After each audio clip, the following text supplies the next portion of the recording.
Testing, 1, 2.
You're listening to Beaufort County's House of Cards on the Big Patriot Radio Network. Introducing to you. You're on House of Cards. Live on Facebook and YouTube. It's going down. Locked and loaded with the truth. And good evening, everybody. Welcome in. This is Beaufort County's House of Cards. A lot of stuff going on this week. All since the last show. It's been amazing, and all the stuff going on. The news and everything's happening, and it's so fast, and it's amazing. Is there going to be a week where I can say, I don't have a whole lot to talk about? So far, the answer to that is no. Mike Reynolds says 7:04 and no live video. Does anybody else not have live video? Let's see. We are live on my end. Anybody else not live? Let's see here. Mike, where are you coming in from? If you're on Facebook, looks like I'm live here. We do have a delay, so hopefully he will see that. It takes, I think our delay coming in is, I'm not really sure. Okay, I see Helga's on there. Mom's on there. The other end of the mods, House of Cards moderators are seeing it. So hopefully, somebody get word to Mr. Michael Reynolds there, big historian here in Beaufort. Guy is intelligent as can be. He knows where everything is. Anyway, welcome once again, ladies and gentlemen. This is Beaufort County's House of Cards, Thursday night, and we're coming to you live from the Big Patriot Radio Network, whether you're watching on Facebook, on YouTube, on Twitter, or a replay, or what have you. We're glad that you're here. We want to especially welcome all those members of the Patreon Club, the Beaufort County's House of Cards Patreon Club. We want to, those of you that aren't members, we want to have you join as well. You can do that. You see the thing going across the bottom of the screen there. It's the little ticker. If you feel so inclined, and join the club, the Patreon Club. Also, have you tuned in to Big Patriot Radio yet? It's easy to find. It's bigpatriotradio.com. You see the up in the corner of your screen over here, or I guess it's up there. You see the little logo guy, and that's bigpatriotradio.com. And if you haven't, what have you been waiting for? We're almost a year old. Almost a year. The House of Cards is a year old. And Big Patriot Radio is almost a year old in another, I think it's like 40 days. And hey, blues, news, country, pop, and classic rock, 24 hours a day, all over America. We play in North America, South America, and actually we have some listeners in Europe. Oddly enough, they've caught on to real American radio.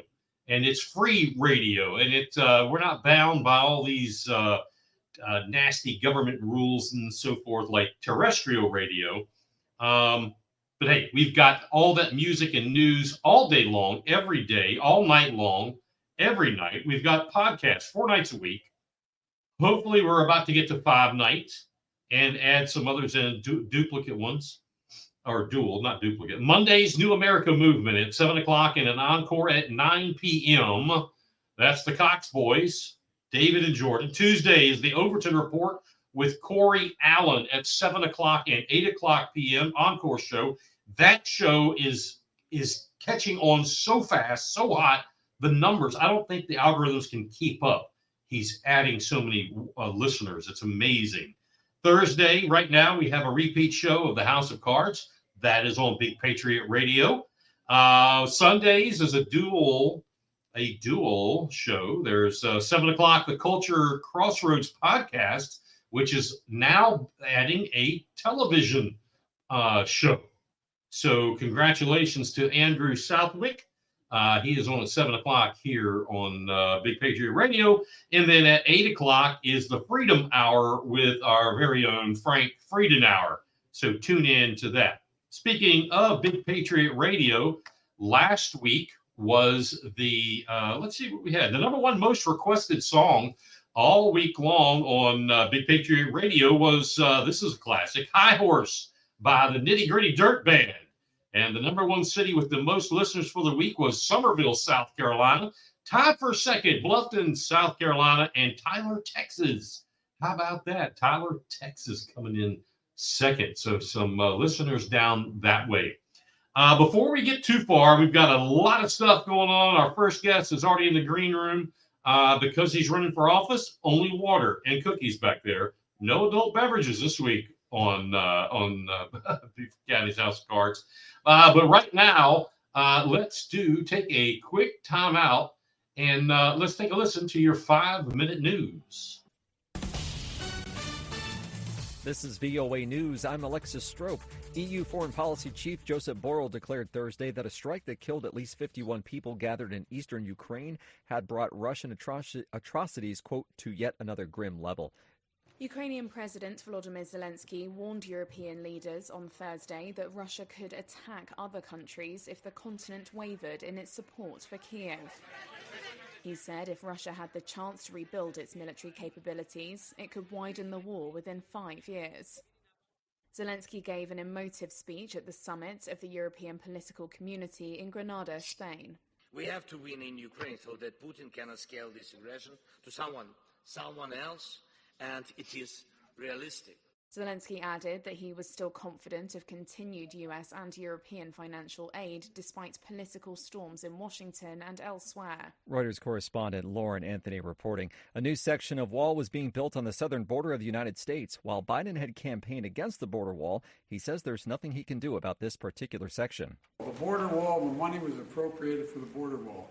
I tried to get them to reappropriate, to redirect that money. They didn't. They wouldn't. And in the meantime, there's nothing under the law other than they have to use the money for what it was appropriated. I can't stop that. Do you believe the border wall works? No. The new construction would build barriers and roads in parts of Texas that had seen large numbers of migrants crossing from Mexico. Syria's health minister has raised the casualty tolls from the drone attack that hit a packed military graduation ceremony in the central city of Homs to 80 killed and 240 wounded. Video obtained by Reuters showed many bodies and blood stains on the ground outside a building. Health Minister Hassan al-Gabash said civilians, including 6 children, and military personnel are among those killed on Thursday. For additional stories 24 hours a day, visit our website, voanews.com. This is VOA News. The Pentagon spokesman Brigadier General Pat Ryder said that the U.S. Defense Secretary Lloyd Austin had a fruitful phone call with Turkish Minister of National Defense Yasir Güler to discuss the, quote, regrettable incident where the U.S. had shot down an armed Turkish drone. Turkey is one of our strongest and most valued NATO allies, and that partnership continues and will continue. So this is certainly a regrettable incident. Turkish UAVs had been seen carrying out airstrikes on Thursday morning about 1 kilometer away from U.S. troops. A few hours later, a Turkish drone came within less than half a kilometer of U.S. troops, and it was deemed a threat and shot down by F-16 aircraft.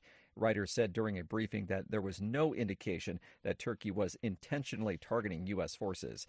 A Nobel laureate scientist shared his observations on a new document on the environment from Pope Francis.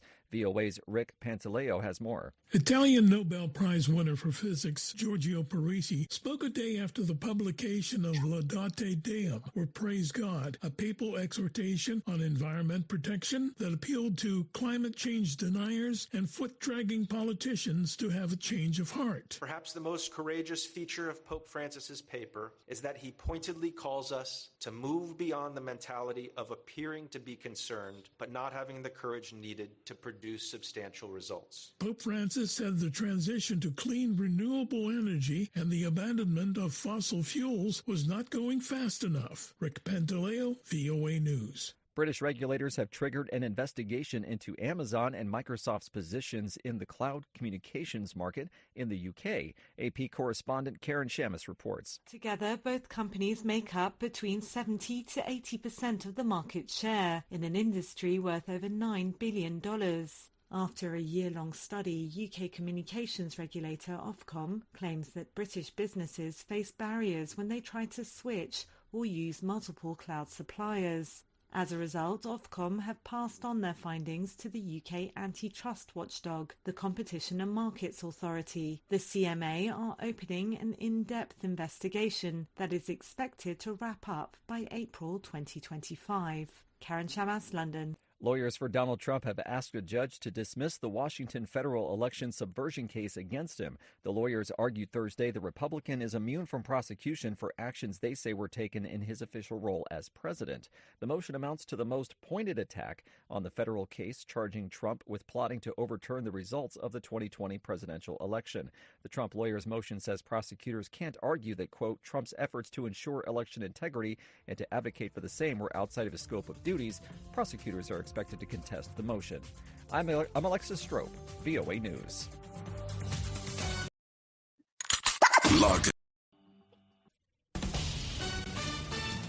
This is VOA News. I'm Alexis. Locked and loaded. Let's go. Big Patriot Radio. Blues, news, country pop, and classic rock. All right. It is 15 past. We're going to go ahead and get to our first guest.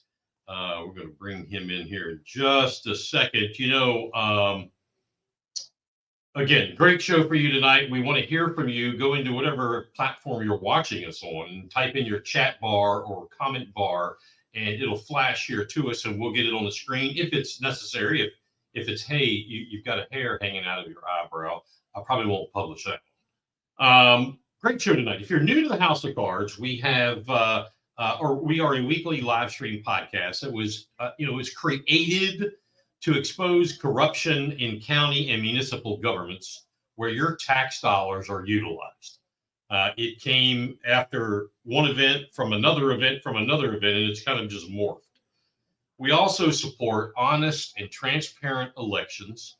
And part of that process, we believe, is to give as much time to every single candidate, no matter their political affection or affliction. We give that to them should they want it on this channel. We also reserve the right to hammer them mercifully. That as well. We've reached out. There's an election coming up. We've reached out to everyone that's running for office in the town of Bluffton. Tonight, and that's the town council. Tonight we have Joe Castagnino, candidate for mayor. And we also, a little bit later on, we have Tim Wood, candidate for town council. Again, he'll be on the show a little bit later. In the town of Bluffton, the mayoral office is wide open. Mayor Solko decided she's done. Stick a fork in her. Larry Toomer, current mayor pro tem, is running. Again, Joe Castagnino is going to run. He's on here in just a second. Town council members Dan Wood and Bridget Frazier, both of their seats are up for re-election. Both of them are running for re-election, as are newcomers Bob Berger and, as I said, Tim Wood. So far, Larry Toomer has not responded to this channel. Bridget Frazier has also not responded. Bob Berger and Dan Wood both are looking for dates that will work for their schedule. And I will give ample and equal time to all candidates. But if you blow me off, I will probably make sure that people know about it. And that is called accountability. And that's what we're all about. So our first guest in the green room, let's bring into the House of Cards, Joe Castagnino. How's it going, bud? I'm doing great. How are you? Doing well. Doing well. So, can you hear me okay? I can. Can you hear me? Absolutely. All right. I feel a little weird here. I tried to come on tonight and outbeard you, but you're definitely outbearding me. I have a clean background in the back. You have an awesome setup behind you. So, well, you just moved, so it's exactly. You probably haven't got to pictures yet. You'll give me a pass. I appreciate it. Absolutely, but the beard looks good. This is getting a little hot. So, and I don't mean smoking hot. I mean like a little hot. But fall is coming. But you look good, brother. You look good. Thank you. You as well. All right. Well, let's get this thing started. Yeah, man. Tell everybody first, who is Joe who is Joe, and a little bit of your background. Yeah. So I moved here with my family in 2021. Came here from the Northeast, as you know, just like a lot of folks have. I moved here with my wife and my son. We had taken some time to build a house, and we just moved into our house in Hampton Lake about a week and a half ago. And so far, I've thoroughly enjoyed my time and my life down in Bluffton. I came here because I wanted to provide a better life for myself and my family. I chose Bluffton and felt it was a great fit for what we wanted. We had looked at many different areas in South Carolina and considered different states, and really we just fell in love with Bluffton once we saw it. So, we really moved here because I felt it was a fit for me, not because I wanted to change Bluffton. But on a professional level, I work for T-Mobile. I've worked for T-Mobile all of my professional career for the better part of 25 years. I've been in indirect sales, which is more like account manager. I deal with the dealers that sell our product. And I really do. I work outside of Bluffton. I'm on the road for the most part. Work in Georgia, Savannah area. So that's really where I stand. I came down here and as you know, I got involved in some stuff with our schools, and that's kind of what took me here today. Okay. So and you came from, is it New Jersey? New Jersey. I lived in North New Jersey my whole life. You escaped from communism. I escaped. I escaped, and I'm thankful every day that I did.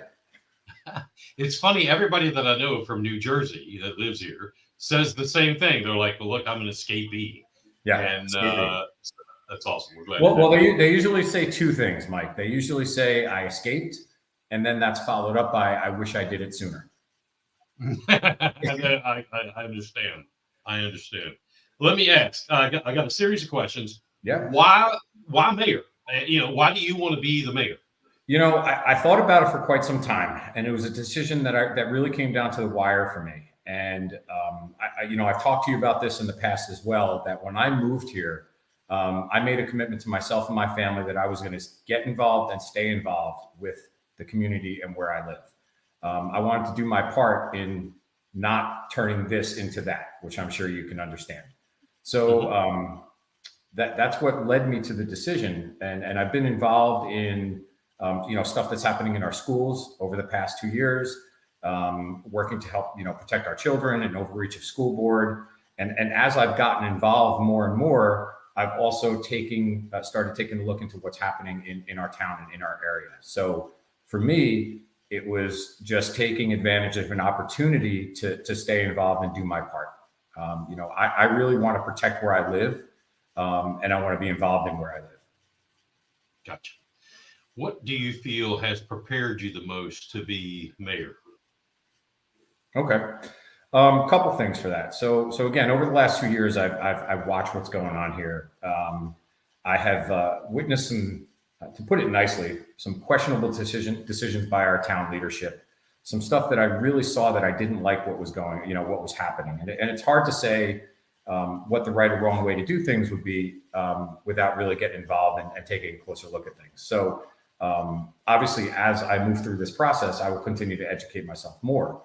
But in my professional life, in some ways, in a lot of ways, has prepared me for a role like this as well. Because, throughout the years, I've been a leader of teams, leader of groups. And during that time, I had to work with many people that I didn't agree with, didn't see eye to eye with. Very similar situation in the political landscape, right? But I've also learned in my professional career that, even though I was a manager of those teams and I managed, groups, those people didn't really work for me. I worked for them in a way. Especially when you're in sales and you deal with accounts, you think that those people work for you. They don't. You really work for them. You're a leader, but you work for them. And that kind of is mirrored in an elected position. As a mayor or any elected position for that matter, you need to remember that you don't run the town. You work for the town and you represent the town. And I think that's what's missing with a lot of what's happening in local politics and national politics today. So, gotcha. When you think about the town of Bluffton, what is it that in the next 3 years, the next 5 years, the next 10 years, what do you see the town looking like in those historical moments?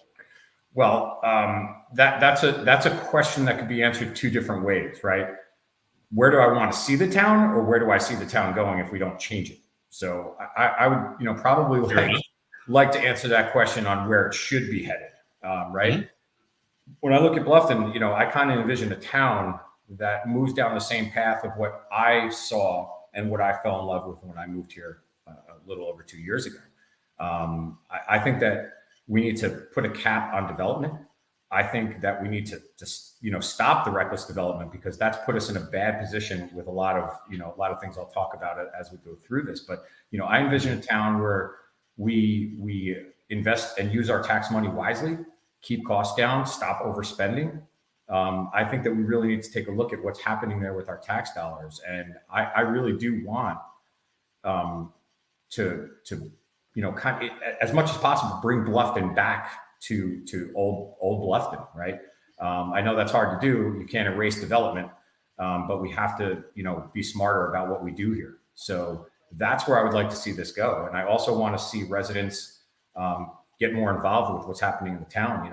I've been to council meetings in the town, and based on the population in this town, I don't know if enough people are getting involved, and I want to welcome them to get more involved with what's happening in town. So, but really, we need to improve the safety and the cleanliness of Bluffton. Over the last 2 years, I remember coming down here about 3 years ago, a little over 3 years ago for the first time. And Bluffton looks different to me than it did 3 years ago. And I see a less cleaner Bluffton. I see drastic changes in when I drive around. I hear a lot more reports on safety issues in this town, crime in this town. And I think we need to change that path and go back and make Bluffton safer, cleaner, and stop the overspending, because the overspending is going to come back, and it's going to, again, like I said before, turn this into that. We need to stop the development, stop the overspending, and we need to put our money to better use here and make it better for everything. Let me go off topic here, because I want to keep our questions that I ask you the same that I will hopefully ask Mr. Toomer if he agrees to coming on. But talking about safety, and do you feel, back when I was on at the very end, when I was on county council, there were some people who were running for office in Bluffton who thought that the town of Bluffton should eliminate its police department, save that money, and have the sheriff's department, which constitutionally would have to protect this area. Do you feel, and again, this is a surprise, but you kick something here. Mm-hmm. Would that be a wise move, or does Bluffton need to have its own police force like it's had for quite some time moving forward?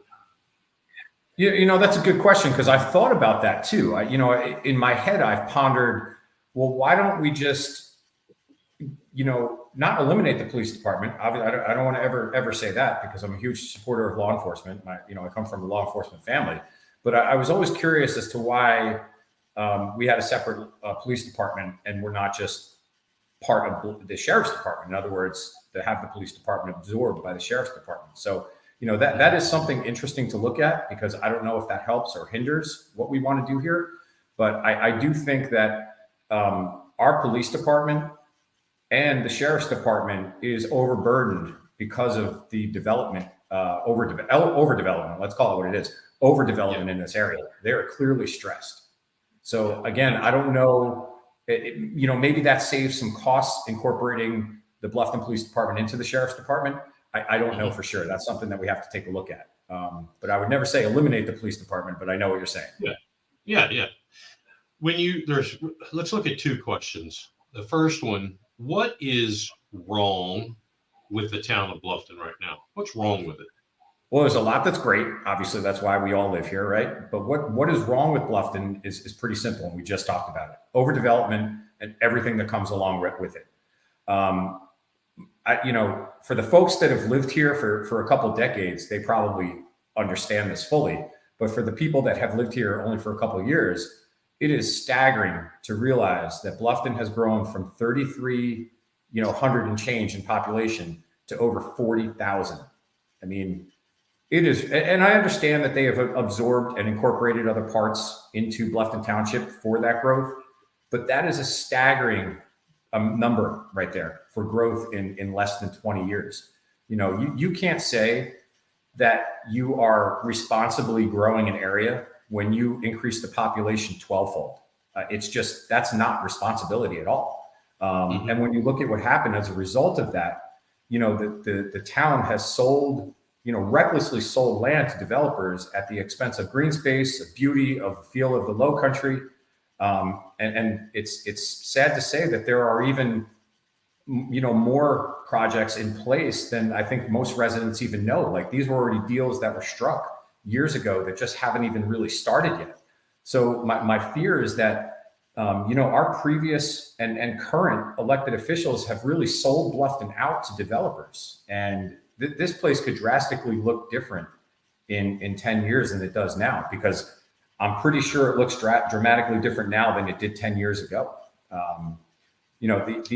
We have put massive communities in this area, taken away green space. We have created safety issues where crime is increasing. Car accidents seem to be an hourly event in Bluffton. Like, I don't think there's a day I can go to work where there's not a car accident before I leave, that I see before I leave Bluffton. Our hardworking police departments and sheriff's departments are overstressed, and they're clearly not able to handle what's happening here.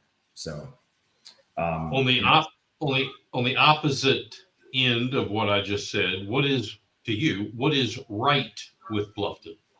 Man, there's still so many beautiful areas down here. I mean, like I said before, when we first came down here and looked at this area, we went to Old Town, and it's awesome. We walked down to the pier, Calhoun Street, and just looked over the May River. There's so much to do here. There's so much history here in this whole area, not just Bluffton. When you look at, everything from Beaufort and Savannah, plus we have, Hilton Head, which is a top vacation area that's right in our backyard. We have Savannah, that's a great tourist area. We are so close to some really good things. But this is a great area, and the people that live here are great. I mean, I really am amazed at how many wonderful people live here. Every time somebody comes to see me here, comes to visit me, they always leave here saying how great everybody is and how nice everybody they met is. And I think that's what Bluffton is. And I think Bluffton transforms you, right? Like even when my sister came here to visit me, she said, "You are a different person down here. Like you are so happy, so much happier and more relaxed." And I think that's what's great about Bluffton. We still have a lot of beautiful areas here. We still have a lot of natural beauty and green space. The problem is that I think we took it a little too far, and we're on the verge of hurting that. As someone who's been here, I guess it'll be 30 years next year. 30 years I've lived here. I remember Bluffton when it was 1 square mile. Yeah. Sun City was 75 people at that point. How many? A little more than that, but Sun City was a swamp. Yeah. Matter of fact, 278 stopped at McGarvey's Corner. So the changes, you're right, the changes have been monumental. The development agreements are the things that have been sold out, if you will. Yeah. From years past. 100%. And again, listen, I'm not here to completely trash the previous, leadership of an elected official in Bluffton, because, they created or helped create a desirable place that brought a ton of people here and brought a strong economy, brought businesses here, and made it a desirable place to live. I think the problem is that we took it too far, and that's where we're at today.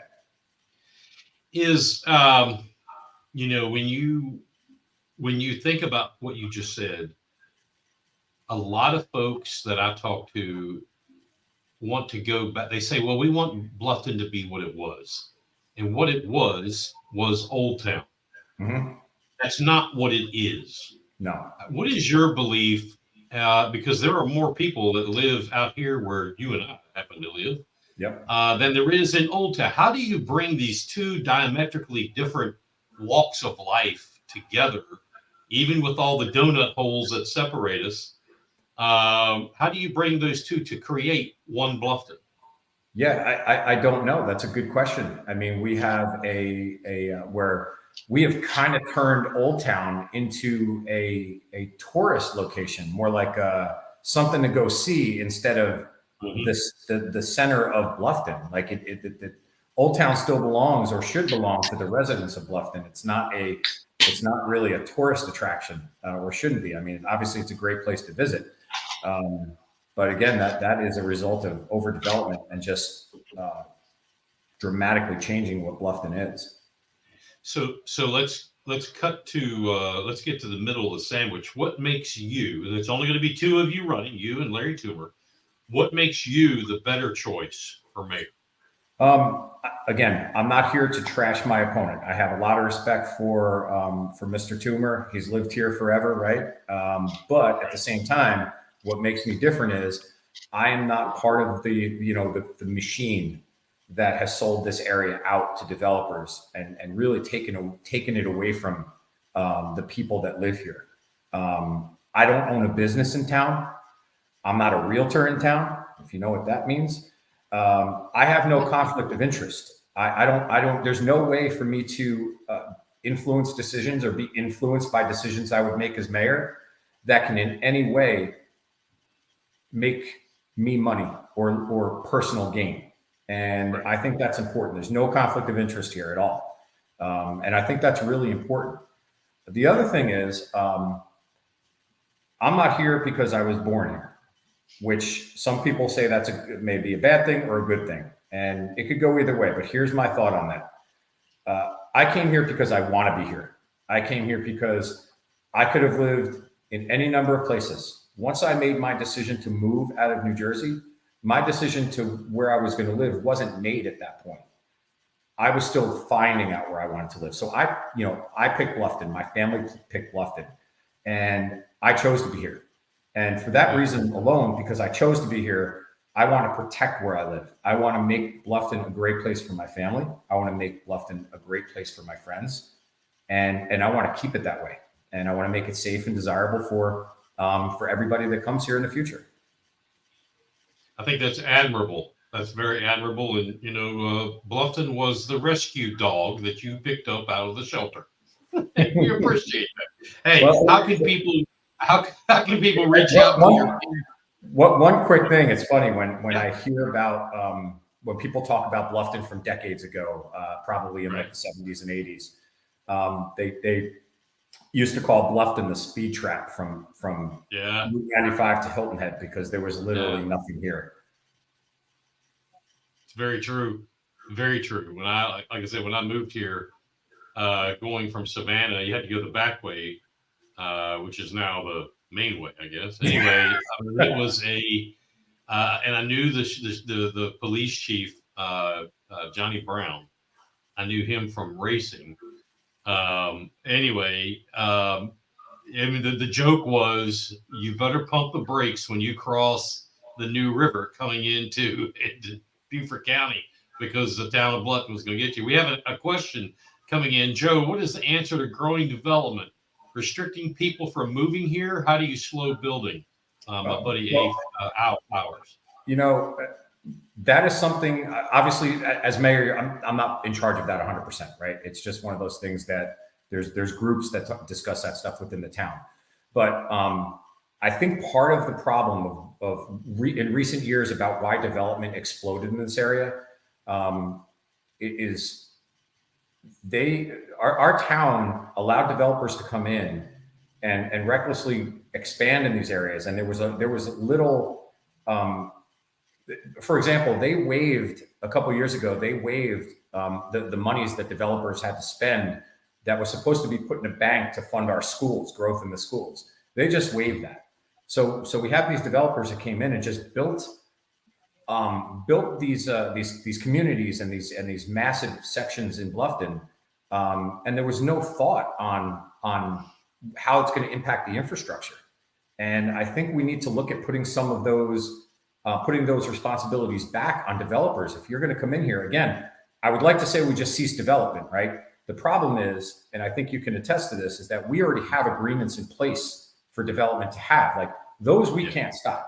There's no way for us to stop that. So, I think we need to sit down with the people that, everyone that makes this decision and just stop the growth. That's it. I mean, there's no reason for any more growth down here because, I looked at some of the things last night about expansion and infrastructure here, and it's pretty disturbing where they want to put more roads by expanding Bluffton Parkway, adding some other roads to connect north and south. And it's just too much. It's just too much. And right now we don't have a need for that.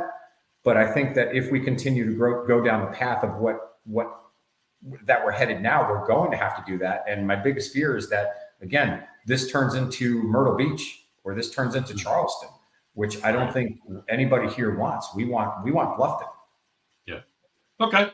How do people get in touch with you if they want to, whether it's the campaign, where they want to volunteer, donate to the campaign, or just bounce some of the questions off of you or get to know you because you're bald and you got a beard? That's a good thing. So I have a Facebook page set up where anybody can send me any questions. It's very simply Joseph Castagnino for Bluffton Mayor. I'll be posting stuff on there daily, just to keep people informed and to just throw some ideas out there. But obviously anybody can send me questions if they want as well. And I set up an email address. It's Joseph for the number 4, Joseph for Bluffton Mayor at gmail.com. So if anybody wants to send me any questions, definitely we'll respond to everything that I get. Let me have that again. JOSEPH. Yes, the number 4, BlufftonMayor@gmail.com. Mayor. Joseph for Mayor at Joseph for Bluffton Mayor. Oh, my bad. All good. Joseph for. I'm gonna put this on the screen. And I'll send it to you too as well, Mike. At Gmail. Gmail.com. Let's see if this looks like it right here. Is that it right? Oh, thank you, Helga. Does that look like it? Is that the right one? Yep, Okay. that is it. Everybody, you can take a picture of that if you want to, get in touch with Joe and the campaign. Do you have any upcoming events that where people can see you, hear you, make sure he really is he is a real guy, real person and all that? And as a real person with an awesome beard. So I've taken some calls over the last couple of days, and we are we're trying to schedule some stuff, but it's the same thing that you were talking about before. The people that are scheduling these events are trying to get everybody together. So there's some dates that are not solidified yet, but as soon as we have those things locked in, they will be posted on my Facebook page. Okay. Real quick, our next guest is in the green room, enjoying some of those cookies and water. No adult beverages this week, ladies and gentlemen, in the green room. No. Candidates don't do that. Anyway, Julianne asked, can Bluffton have a building moratorium until the infrastructure has caught up? Very interesting. That's something that I had suggested as well. Very simply, why don't we just stop giving out agreements with developers, and why don't we just stop giving out permits to build? For example, one of the suggestions I had, and again, this is something that we have to meet with the people that are in charge of this, is we should not be allowing people to sell lots of land. Just say somebody has a 50-acre lot and get approval to build multi-units on that lot. If you sell the lot, you're allowed to put 1 unit on it. No more of the overdevelopment. That's where we need to go. Okay. Ladies and gentlemen, Joe Castagnino, he is a candidate for mayor here in the town of Bluffton. Joe, thank you for coming on, sir. Thank you, as always, Mike. Have a great night. All right, my friend. Everything that rocks is right here. Right here. That's rock. With Big Patriot Radio. That's what I'm talking about. That is what I'm talking about. Anyway, our next guest already here in the green room. We're going to bring him out here right now. He's a candidate for town council. Want to bring him out here. Tim Wood, everyone. Tim, good evening. How are you? I am good, Mike. How are you? I am good. Looks like you are on the campaign trail and in the vehicle, and you're just got your signs. I'm glad to see that. I can't explain the day since we last talked, but yes, I am in the mobile office. Love it. Love it. Love it. All right, Tim, thank you for coming on. Candidate for town council. We just had Joe Castagnino on, candidate for mayor. As I had said, I don't think you were in the green room yet, but I was letting everybody know prior to that we've reached out to everyone that is on the ballot. Obviously, I heard from you and I've heard from Joe. I have heard from Dan Wood. I've heard from Bob Berger. They are trying to find dates that will work for them to come on. I have not had a response from Larry Toomer or Bridget Frazier. Assuming they don't blow me off, they will get the exact amount of time, same kind of questions, everything. We treat everybody fairly with this. We want open, honest, transparent elections. We fight for that tooth and nail each and every day on this channel and the Big Patriot Radio Network. So as long as they don't blow me off, it's all good. If they blow me off, then I'll do what I got to do. That beard has gotten crazy since last I saw you. You like that? Yeah, I'm thinking that's legit. It's not as cool as Bluffton Santa Claus, Bill Fletcher. He has a cool big beard, but it's a lot of fun. It's a little hot. I'll tell you that it's a little hot. But I mean, you graduated into Santa material. I don't. Around the waist, I have. That's for sure. It's a good thing. Hey, Tim, let's kick this party off. Tell us who is Tim Wood and some of your background? So Tim Wood, I'm 50 years old. I've been in Bluffton since 2004. Came down here initially to be the GM of the Savannah Sandgnats minor league baseball team, and just fell in love with Bluffton. We were looking at moving the team to Bluffton when I was the GM, and we didn't get that done, sadly. We were looking at the lot across from Eagles Point that's still not developed all these years later. But I fell in love with Bluffton. I remember having, texting or calling my wife that day, and was like, "You got to see this place. This is special." Awesome. So, Sorry. Go ahead. I'm sorry. No. Go ahead. I was going to say I've known you for a long time. I did not know you were the GM, I think you said, of the old Savannah Sandgnats. That is cool. I would remember those conversations about the possibility of coming to Bluffton. I think if those conversations were going now, I bet it could probably happen if they weren't the bananas. I mean, we had a brash New Yorker as the owner then that did not speak Low Country. I tried to translate.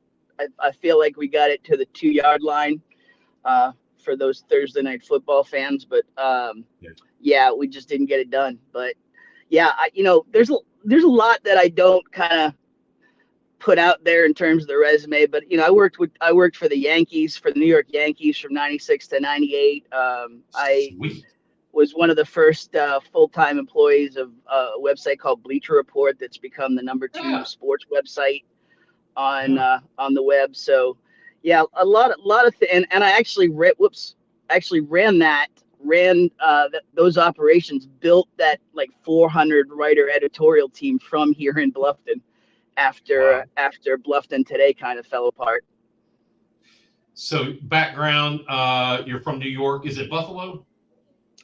I'm from Maine originally, Mike. I went to no problem. I went to school at Fordham in the Bronx, and spent about 10 years in New York.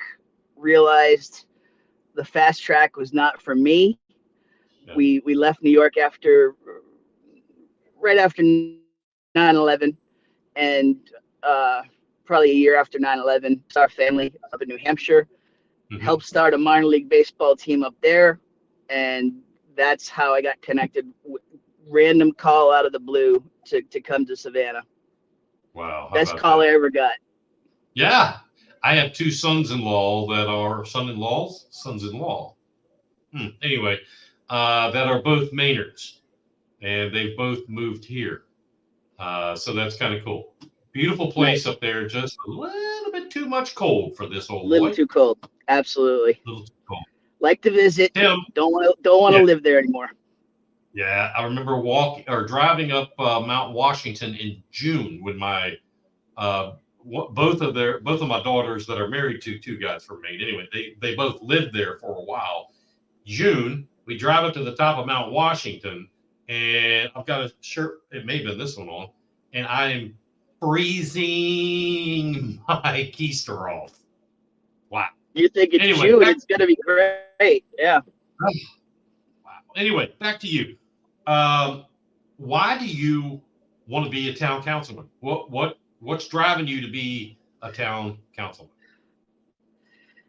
For a brief minute, I was questioning that after I put in my papers. No, I have loved Bluffton since the first day I got here, and I've covered thousands of different stories, good news, bad news, questioning, holding authority to the fire, all of it. I've seen the growth. I've seen us, kind of overcome a lot of barriers. I've seen through the recessions, and I've just, there's just something about this place that I absolutely love. I left Bluffton for a little bit after my mom died. I went back up north for a couple of years, And kind of, I had been here for about 10 years at the time, and you get out of the fishbowl, about 10 years, you start to get to that point where it's like you start, even as gorgeous as it is here, you start focusing on all the negative things. And I probably hit that point, and I got out of the fishbowl here, went up there, realized how bad it really can be with idiots at the wheel in local government, and came back here, and I think I drove back in 2019, drove from Massachusetts down to here just to see if Bluffton was the same. I'd heard, it's obviously knew about all the growth and wanted to see if the flavor, the kind of the indescribable essence was still here, even with the growth. And it is, it 100% is. And when I came back, I wanted to go from covering the people, doing the things, to being more actively involved in the future. It's interesting because you and our previous guest, Joe Castagnino, both said almost the same thing. And that was, there's something about this. You get the Bluffton. Once you get the Bluffton, you got it, and it's special. Interesting that both of you had that same experience, both moving here from somewhere else. It's interesting, and it's telling. And I think 95% of the folks moved from somewhere else here right now, with all this growth. And, it is, that Bluffton state of mind, it's not just a coined phrase. There's something real about it. And it's, whether it's the eccentricity, the friendliness, the inviting nature, the river, all of the above. It's just it's a special place. And I when I got here in 2004, it felt very Wild West-ish in terms of making this place what you wanted. And I still think, to a large extent, we're still in that phase. We've had a master plan. We've done, obviously, a lot of growing, but there's still a lot of work to be done in determining what our future is going to be. Tim, what is wrong with Bluffton? When I was thinking about that question, I think that there's a disconnect. I think that there's a disconnect kind of going on between Old Town and what I'll call New Bluffton, and that's just the latest wave of new residents, and it had started with that first wave in 05 to 15 with a recession in the middle of it, but it's really more pronounced than ever right now, because with all of the work that we've put into a master plan and to trying to manage the growth, we're in a moment right now where a lot of, I live in Cypress Ridge, and folks don't feel represented out here. We're still treating Bluffton in a lot of ways, including, quite honestly, the makeup of the council, like it's 1 square mile. And there's just not, as much as we've planned for growth, we've stunted growth in terms of the voices at the table. We haven't grown the council since we're 500 residents. So we're the smallest for our size in the state. We're the smallest council in the state. Yeah, that's very true. Hold that thought, because that's going to tie into something else. But first, what is right with Bluffton? I mean, where do you start? But I mean, I think that you have people, when I got into this, I said, I like and respect the folks for the mere fact that they're trying, the folks that are on council. You know,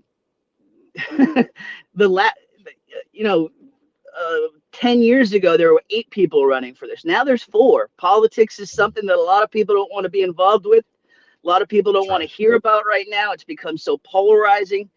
But I think what's right with Bluffton is that you still have that eccentricity. You still have a small town feel, even with the numbers that we're at right now. I mean, we're technically 38,000. When I met with I thought the number, Mike, was more in terms of the build out. I thought the number was closer to 50,000.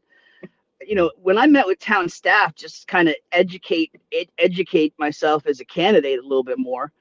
The number right now, if we don't accept another permit, our full build out is 63,000.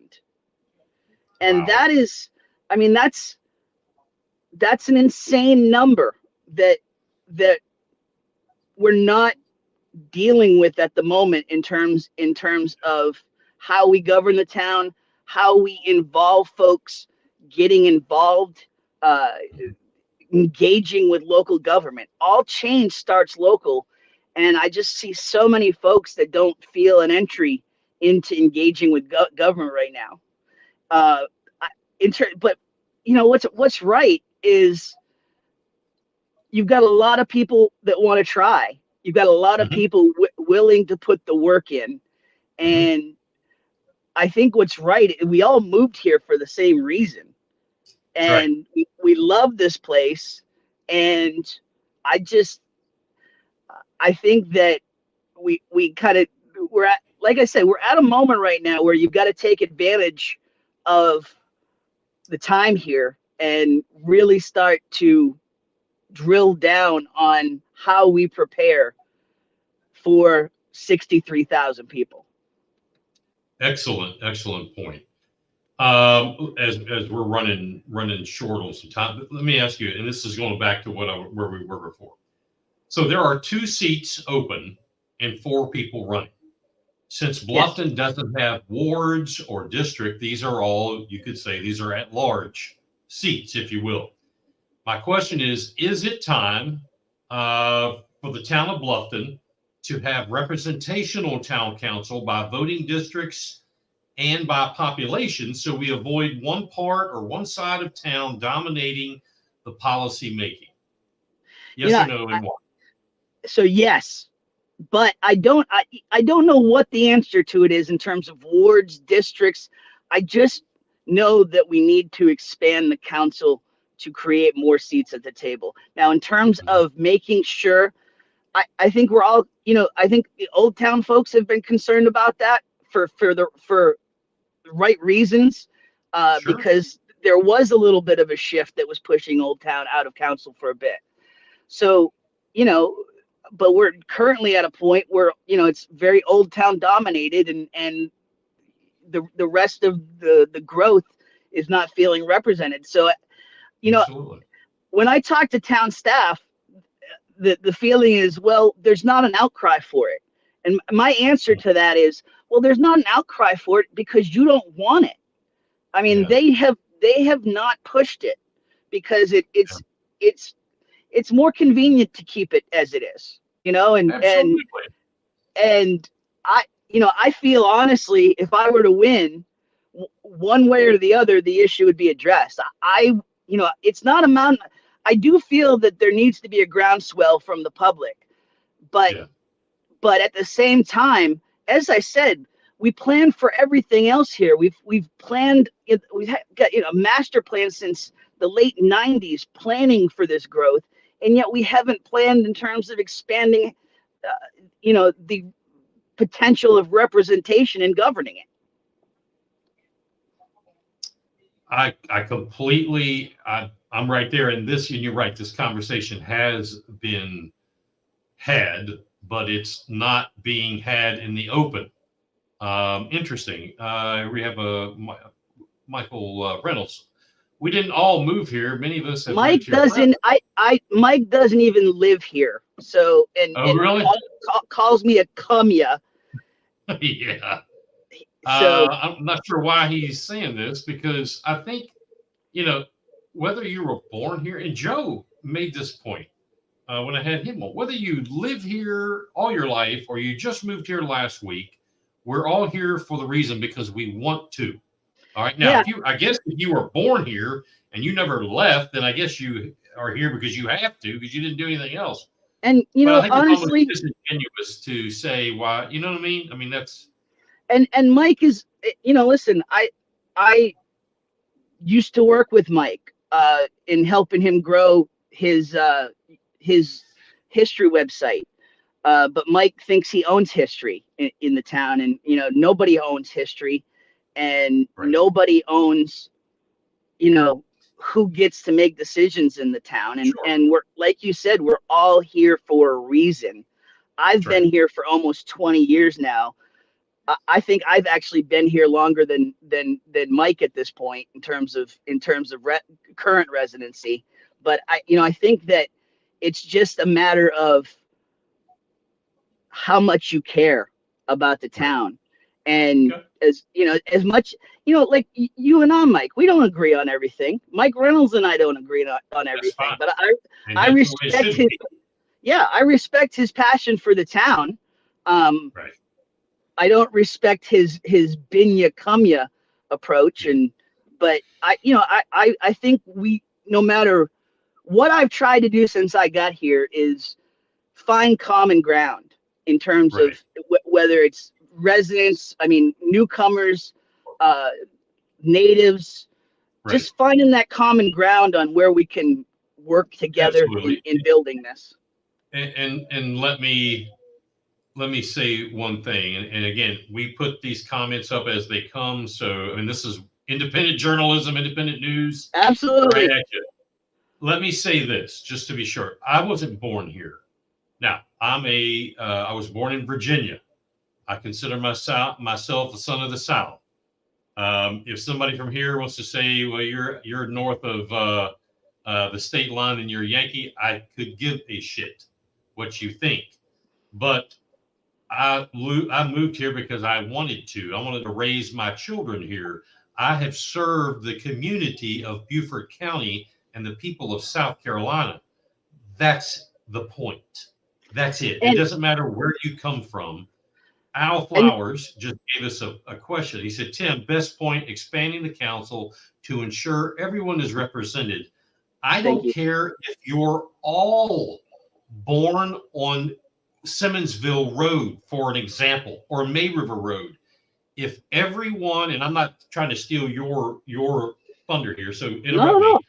It's your show. If everyone is represented the best way, whatever that way is that not for the better good of all? And I think you one of the questions you had asked me was, what makes you the better choice in this mix? And I do think that I've put in a lot of time in terms of getting to know all corners of the town, and the work that I've done with reporting on folks, the work that I've done on the volunteer front in serving the town on committees, and honestly, the work with what's happening in Bluffton and trying to build an online community there, just trying to give all corners of Bluffton a voice. And so, I think I'm probably the best suited. I believe I am among the four in representing what Bluffton is now. Tim, the community needs and wants to know the accountability of all people in this race and every race. Matter of fact, accountability, because it's been so poor across the board, and with the inflammatory comments throughout national politics, that's filtered its way all the way down, to the town council. Accountability, no matter who you are in what race, is critical. Recently, it has come to our attention here at this network that Councilwoman Bridget Frazier had applied for and received a $70,000 grant from the town of Bluffton for bathrooms for the Gullah Museum that she is building there on the property on Maywood Road. Now, that is something that is required on building permits anyway. And allegedly, again, she had applied for a $350,000 grant from the town to reconstruct the Deer Tongue building, something that our investigations has shown that was already a part of the general building permit that was approved. Have you ever received ATAX monies or grants from the town of Bluffton or any other municipality for personal business, personal ventures or business ventures while serving, whether it was town council commissions here, there, or anywhere? I haven't. I am working on a nonprofit newspaper to cover the town because just like you, I feel that the stories of the town and the accountability, we're just in a real desert right now. So, I have been a businessman in town. I've been an entrepreneur since I was 15. Actually, probably since I was 8, my sister and I started a neighborhood newsletter, but I digress, which is going to be on my tombstone, by the way. Tim Wood, he digressed. I had actually thought about that, Mike Covert, lest I digress. Yes. Yeah. So, I'm on the accommodation tax committee, where those applications were made. We did not approve the $70,000. I believe that it was approved. Town council can override any of our decisions, and they rarely do. They did on this one.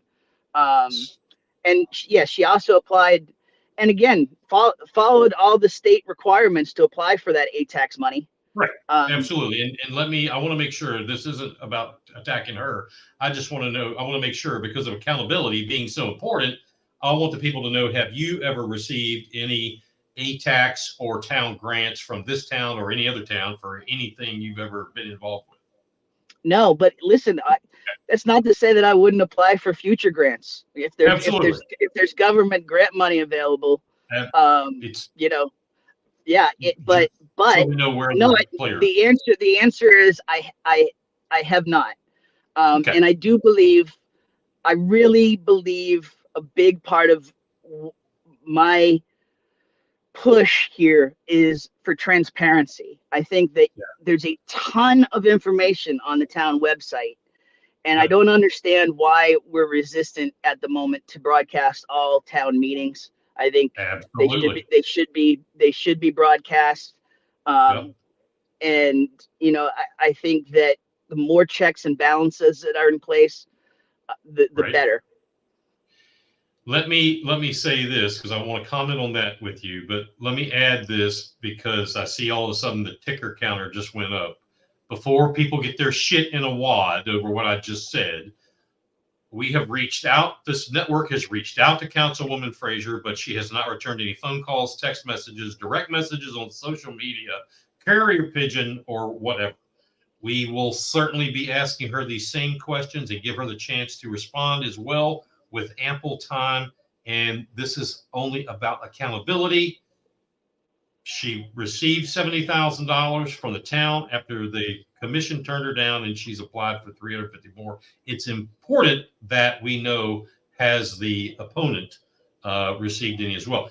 Tim, how can people, let me stop a second, go back to transparent. As I had said when Joe came on, this network, when we founded this particular podcast, was because of open, honest, transparent, and accountability in elections and local government and state government. That was the reason this started. And, this is a great place where even though people know, I don't think there's a soul out here that has to go to bed at night and go, I wonder which way Covert votes. No, they know. But this network, this platform can bring, it doesn't matter what your which hand you push the lever with. Because if you're open, you're honest, you're transparent, and you're accountable to the people, you're fine in my book. That's all we're looking for. And you said it, and Joe said it. We're looking for honesty. We're looking for transparency, and we're looking for someone who can be accountable to the people. What say you? For instance, I think absolutely. I think accountability. This is not any person's seat. These are the people's seats, and you have to be fully accountable. We had an issue with the ATAC, with the ATAC committee, where we made some recommendations, including the money for the Gullah Cultural Center, which I think will be an amazing addition to the town. But we were told and it's been this way for as long as folks can remember, that we have state ATAC money and local ATAC money available to us. Right. And it used to be tens of thousands of dollars. Now it's millions of dollars. And we've actively tried to educate nonprofits, because the only ones that can apply are nonprofits that are promoting tourism. And without notice, we had a meeting where we thought we had the same funds as we always have, state and local, $1.2 million worth. And we were told after the fact that no, the town council voted months ago to a massive change in policy in terms of the town controlling the local ATAX money, which legally they're certainly by state law they're allowed to do. It's like no communication whatsoever. It was very, very frustrating. So there's about 7 different projects from our last meeting that are kind of in the air right now, because the council asked us to make recommendations. Again, no one showed up to our special meeting. No one from the council showed up to our special meeting. Bridget was actually at that ATAC meeting after the town council that she's on made these recommendations and switched the way this ATAC money is used. And still nothing was said. And mistakes get made, but you have to be accountable for them. And it's right. That's just one example recently. It's been very frustrating. Understood. Back to your campaign. How can people reach out to you, the campaign, if they want to volunteer? They want to. I know you're very proud. You don't like taking donations, but if somebody wants to donate, if they want to put one of those cool looking signs in their yard, or they just want to get to know you? And listen, can they do that? By the way, it's not that I don't like donations. It's just, I've told people, this is not about my ego. I put $300 into my campaign to build the website and for it to be hosted. That's as much money as I'm putting into the campaign. So if I've just said that, if you want to get behind the movement or the things that I'm talking about, we welcome the donations. And that sign you see back there would not have happened without some great donations. We were able to get some signs and some things that we need to get to the finish line. But in terms of, you want to get involved, you want to donate, it's timwood1bluffton.com. timwood1bluffton.com. I mean, you can call me, text me, 843-290-6242. My email address is on the website. It's timawood@gmail.com. Tim A. Is that your website right there? timwood1bluffton.com.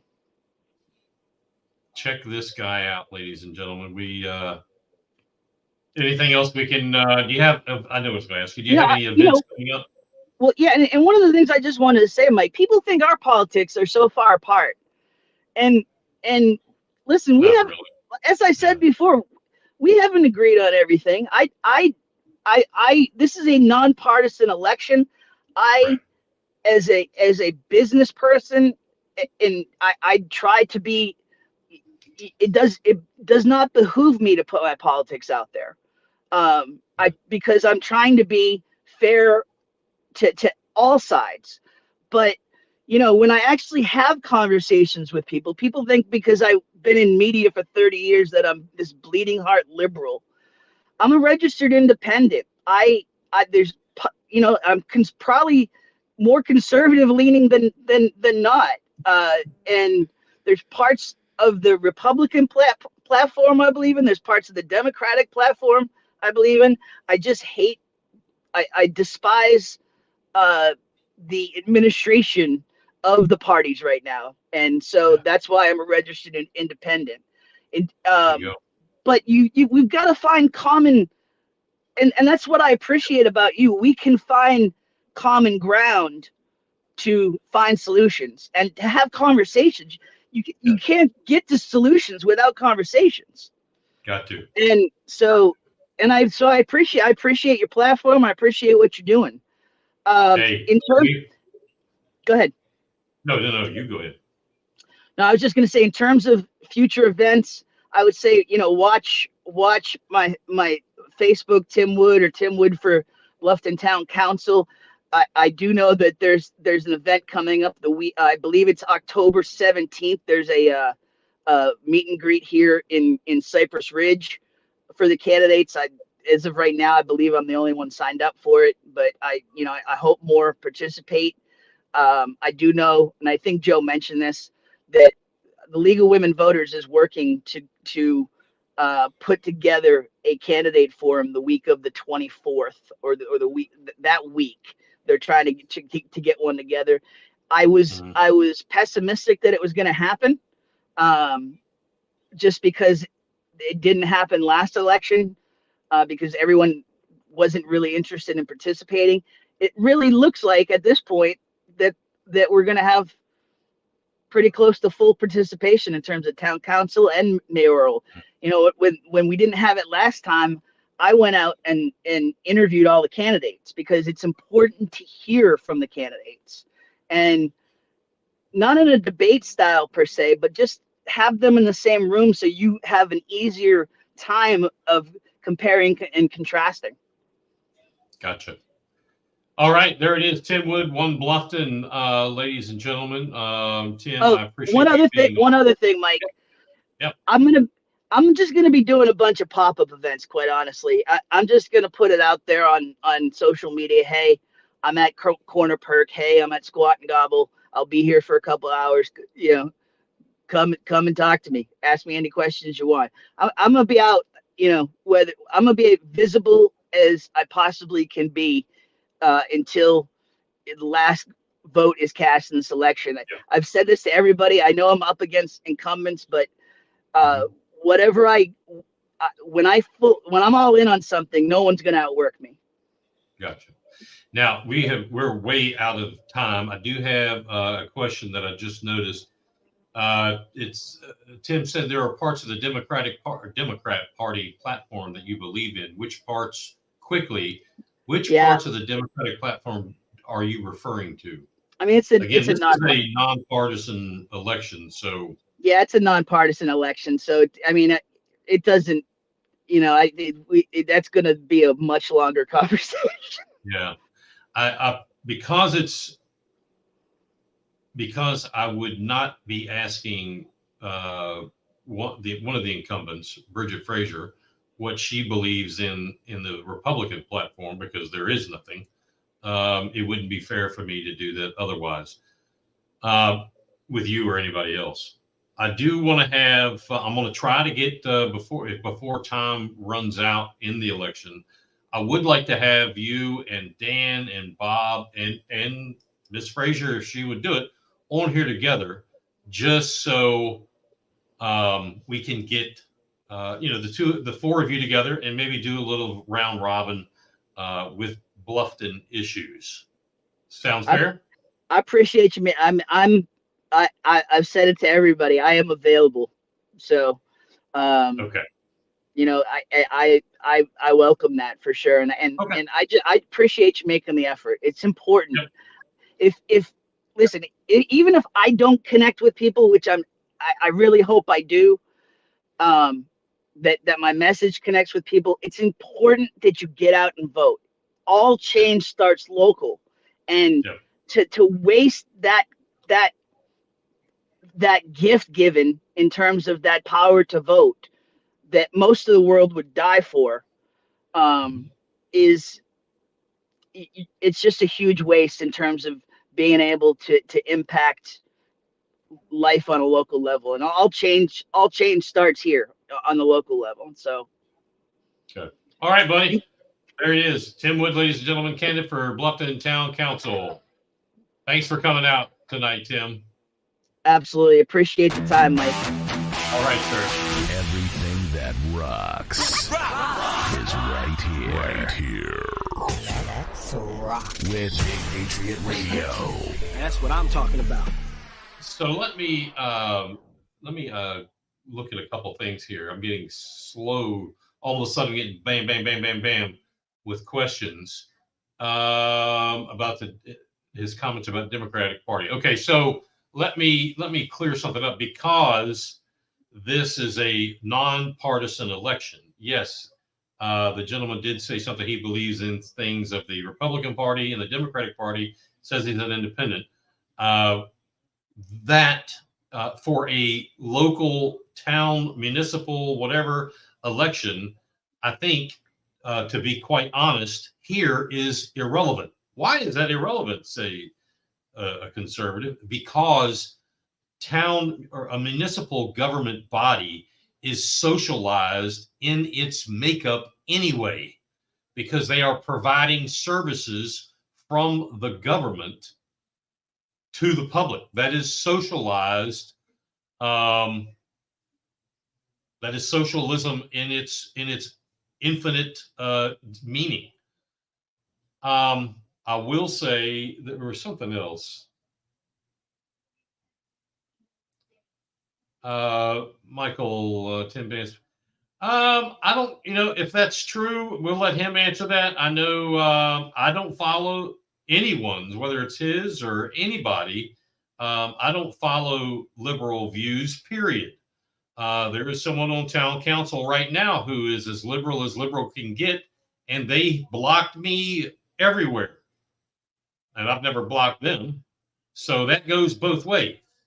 Let me say this, that if you are a politician and you have a public Facebook or Twitter or whatever social media page, you cannot block people, because that does not belong to you. Just saying that. Ivy, going to come back and vote him, ban people. That I'm not following what you're saying there. He brought up both to clean. He believes in both is fair. I disagree with that right now. We are in the infancy of this election, a nonpartisan election. Quite frankly, it's irrelevant at this moment. We'll get there. However, I won't be asking his opponent, namely Ms. Frazier, what she believes in any party, because A, I'm not doing it to the others, and B, I don't really care. I don't really care what she believes in when it comes to political parties. Again, this is nonpartisan. It's socialized to begin with. It's true. See my comment. I'm sorry. I don't understand, Ivy. Bite, not vote. It's probably going to come back and bite him. Ban people. Oh. I believe you're talking about. Yeah. If that's true, I would like to ask him that, because I think banning someone from a Facebook page because they believe, like you and I, Ivy, happen to do, and Corey, who's on here, we believe in these books that we have been fighting for a year now, should not be in the public schools, as long as you're not an idiot and bad-mouthing him. No, they should not. He should not be banning you. That's just not cool. That's not how I would do. That's not how I would do it, and we can answer that. Moving on, in the title of tonight's show, and this is very important, was a quote. And I can't give honor to whoever said this, but rewarded behavior is repeated behavior. That was the quote. Rewarded behavior is repeated behavior. Let that sink in for just a minute. Let that sink in. You can apply this to almost every facet of life: raising kids, marriages, relationships, workplace, politics, etc. The quote is the result of one of Thorndike's 3 laws of theory back in 1905. The law of effect and principle. That was his one of the 3 laws of theory. The main idea behind Thorndike's law of effect is that behavior results in either good or bad consequences. If the consequences of a behavior are good, then that behavior will be repeated. Right? If the consequences of behavior are bad, then the behavior will not be repeated, which is known as punishment. You reap what you sow. Why am I getting all scientific on you, you may say? Just listen to this next segment. So in our interview with Tim, I asked him some questions about accountability and alleged tax money receivership one of his opponents, Councilwoman Bridget Frazier, has had. Councilwoman Frazier and her investor bought the old Pepper's Porch building and the back porch, the ice cream shop, as we call it here locally, and she's going to build, or in the process of building, Ma Dais's, I think that's the name, Porch Restaurant, I believe it's called, and a Gullah museum. Wonderful idea, great concept, no problem. There's been some controversy of this deer tongue building. It's historical. In local newspapers, Ms. Frazier is quoted as saying, and I quote, we are marking every single board one by one, and we'll reconstruct the historical building. Great. Super. Now the accountability part is going to get thrown in there. On or around about May 2022, allegedly Ms. Frazier was awarded $70,000 in a grant funding from the Town of Bluffton, the town council, of which she sits on, after being refused by the ATAX or whatever the commission's name is, for, and I quote, bathrooms for the Gullah Museum, which she is building. Now, let me give you a little piece of knowledge of the building code that no one is talking about, and that is when you build a commercial building, it has to have bathrooms. You don't get to a la carte pick and choose. You have to have the bathrooms to get a building permit. As a matter of fact, it has to have ADA bathrooms, disabilities requirements.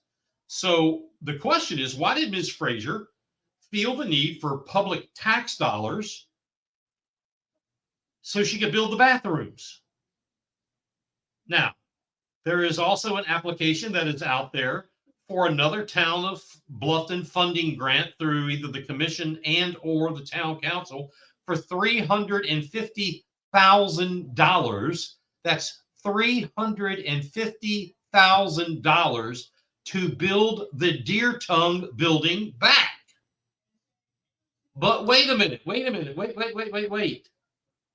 That was the plan all along.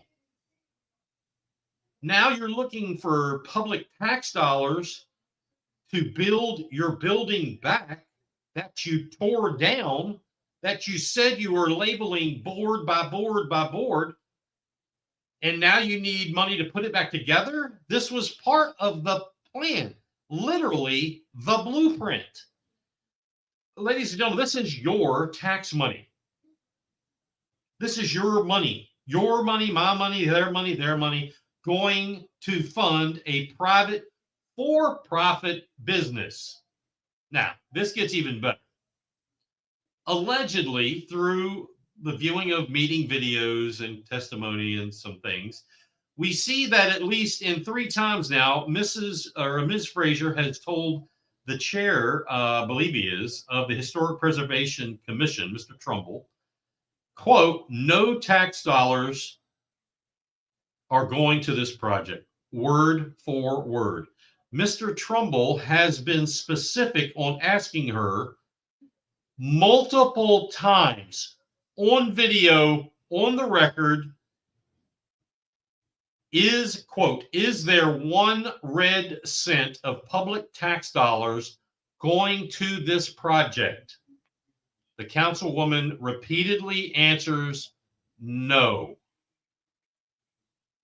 This is, there's already $70,000 that the town gave her, town council, of which she is a member, of which when it voted, she was present. She did say, I recuse myself, but by law, you have to vacate the room. She did not. She has not. There's already $70,000 been given, and you do that because you don't want any impropriety or any inappropriateness of possible influence. You see what I'm saying?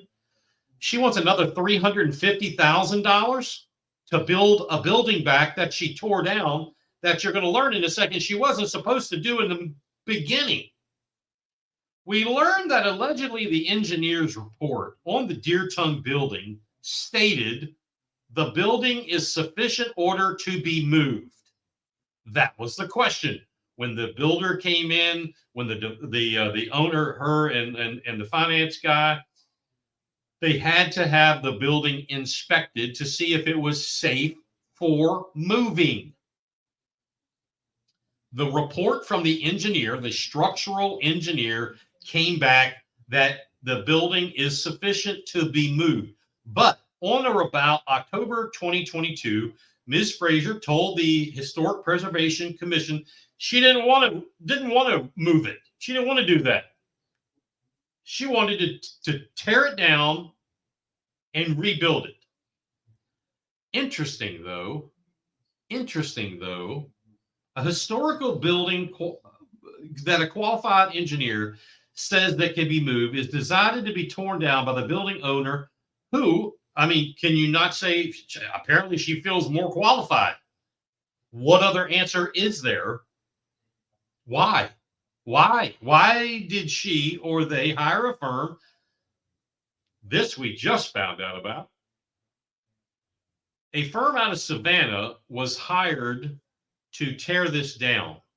This firm prides itself on its different, I don't want to say ad slicks, but different forms of advertising, that they are LGBTQ forward. They're very, very trans leaning. They support all this kind of stuff. Trans inclusive. Not that that means anything unless it means something. But they also state that their business model is to do this really for free. They make their money off of selling the materials they tear down. Well, now, wait a minute. Whoa. Is that what's going on here? Have we all been duped? Are you tearing down the building, even though the site or the structural engineer said it was okay to be moved? You don't want it. It gets torn down. Yeah, we're going to label it board by board by board. But the company that you hire is historically known for doing it for free so they can sell the wood or brick or steel or whatever. That's how they make their profit, because businesses aren't in the business to do shit for free. Is that what's really going on? But yet you applied for $350,000 to build it back. Folks, what in the hell's going on here? Now, I think people deserve to hear exactly what's going on with this, whether it's completely true, half true, or some morsel of it being true. It's all, in one way or another, it's all alleged at this point. Well, except for the public funds that were expended, it is true, and the check's been cashed that she received $70,000 to build bathrooms in a new building that was already under contract from the town council after being told that she sits on after being told no by the ATAX Commission. I will also note that when any of this has come before town council, again, yeah, she did recuse herself, but she did not remove herself. Did not remove herself. You know, did that influence any votes? I don't know, but I guess we'll find out. Your Rock Authority. Big Patriot Radio. I wouldn't tell anybody about this. So this week, both Ivy Zalai and I spoke in person. Ivy and I are the two registered, I guess you could call us, complainants with the Beaufort County School Board and School District on the books issue, the porn in school, library, etc. issue that's been going on for about a year now. Anyway, we both spoke in person at the county school board meeting. Ivy's speech included readings from the book Damsel that, as far as I understand, was only in certain grades to begin with. It's horrible, horrible reading, but it's now been approved to go back and be put anywhere, as best that I can decipher. I read from Oryx and Crake. Unfortunately, I ran short on time and I couldn't get to the real meat of my sandwich. The YouTube recording of my particular speech was horrible. If you go to the county district's website, or the county channel, they have it on there and it's somewhat okay, but mine is horrible. Ivy's is great. So we continue to push forward, making the case that the school board, who sits there with the majority looking like deer in the headlights, there's still only 3 that understand and are thinking of children first, not thinking of voters or votes first, rather, I should say. Those who were the deer in the headlights are being confused and intimidated by the loud and the vulgar and the obnoxious. Those who sit opposite us in their public speeches, they continue. It happened day before yesterday. They continue to use inflammatory language. They continue to tell outright lies and accusations about what we're doing or what we are or what we have been doing. And some are even laughable. The most recent one was a couple of them that spoke, and I think only 2 or 3 did speak. They said to the school board, which like, quote, "What are you going to do when these 2 people," meaning myself and Ivy, "when these 2 people decide the next books to be on the list? Because they said, there will be, or it's coming." One of the other ones said, "Are you going to let them do it?" I mean, they were like old witches, what they sounded like, old witches with big warts on the end of their nose. So I leaned over to Abby and I said, is there something I'm not aware of? Like, are you working on another set of books? And she laughed, I laughed, and said to each other, "No, we aren't working on that or anything. We're still on what we were doing a year ago." Quite frankly, this subject has not come up. So I don't know where these witches, these vile, these I don't know what they are, why they come up with this stuff, because it's the next best thing to say. They're working on new books. No, we're not. No, we're not. I mean, maybe we should. Maybe you're trying to tell us something. I don't know. Anyway, we are still a year later working on what we started then. And let me remind those ladies, again, in their speeches, they were talking about how the process happened. So let me remind you, ladies, and I hope somebody sends this to them. We followed the procedure the superintendent set before us. We were told that 96 or 97 separate complaints was unreasonable, and that's times 2 now. 2 people. we were told, just send me what the complaints are, the books, the titles, the authors. This is what the superintendent said. This is what we were told to do. We followed the directions. So for those that keep saying these two people didn't follow the directions, they weren't held to the fire, utter and complete bullshit. We did exactly what the superintendent told us to do, because 96 or 97 titles times 2, because it's 2 of us, would have been a monumental piece of, or a stack of paper. I get it. So, ladies, or whatever you are, whatever you consider yourself, I'm sure you're members of the iniquitous beast of Ladies Island and her miscreant imps group. Your issue with that is with the superintendent, not with us. We followed the directions, but since we've said that over and over and over for the past year, I really don't want to digress anywhere. What I will say something about is there was a caller during public comments that did raise some eyebrows. It raised them today in conversations. Making news, actually, in the Island Packet today, Hilton Head Island resident Rich Beasy called to comment during public comments about an ethics complaint being sent in about Dr. Rodriguez. Allegedly, Dr. Rodriguez used state funds, aka public tax dollars, to hire former Superintendent Herb Berg to do an educational campaign for referendums. The first contract was $55,000, and I believe that was paid. The second contract was $30,000, and I do not have anything that says that has been paid, but I don't have anything that says it isn't either.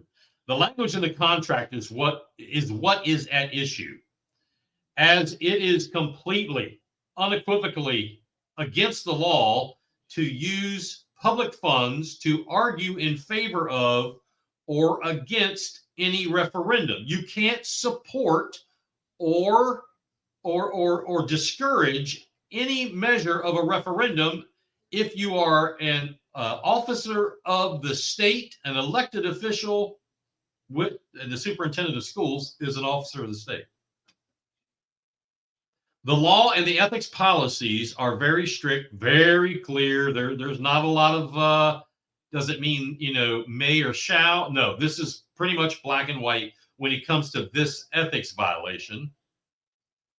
It is some political bodies that abuse this. We see this on Hilton Head with the GIC in Beaufort County. Okay, just think about that for a second with the bridge issue. Some political bodies that abuse it when they call it, quote unquote, we're going to educate the public with this. Again, it's our tax money. When they go to educate you on a referendum, it is for one purpose, whatever their purpose is. When they say it's not, that is a flat out false flag, and I call BS. As many have said, you can educate, but not advocate. That is a mighty thin line that you don't want to cross. Your Rock Authority. Patriot Radio. I wouldn't tell anybody about this.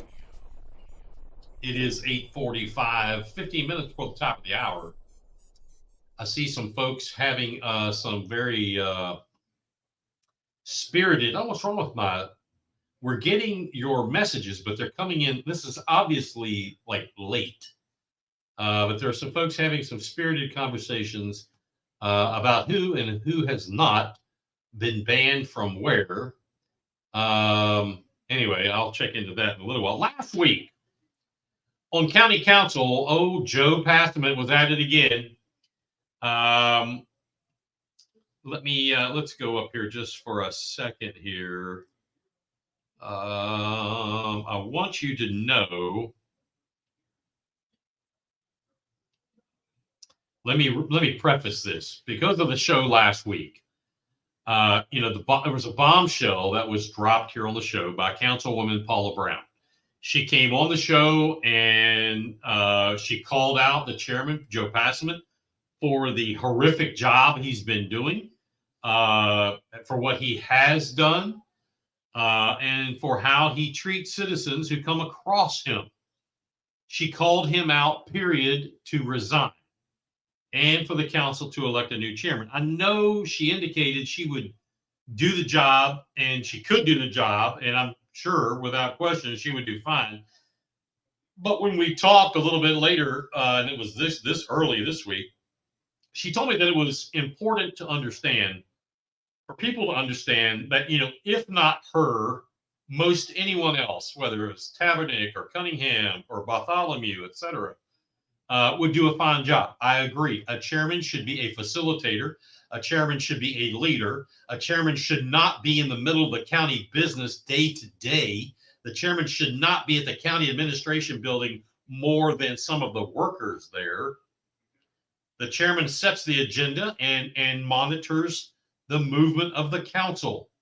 The chairman should have the citizens of the county's best interests at heart 100% of the time. That's not happening in Beaufort County.